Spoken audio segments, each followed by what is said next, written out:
后所等的台湾第三核能发电厂7月27就要除役。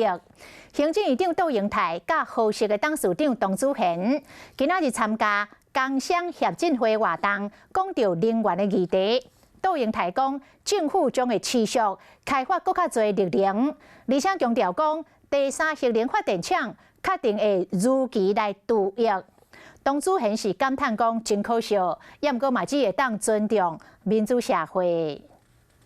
3厂临界化电够吗？行政院长杜英泰今仔日参加工商协会会员大会，今日看这阵人内底，豪社董事长董子贤嘛伫咧遮。虽然对人共台，不过对核能议题煞无共心。3年半到5年当中，核3厂1号机、2号机是没有办法发电的。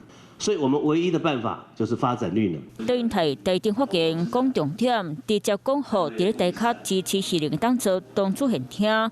指事了后，杜英泰先离开，董子贤尾也上台，当然要回应伊的想法。如果全民都认为感情上我不接受，那当然身在民主社会，我个人就是会服从。经过这个适当的知识的传播那这个资讯的理解。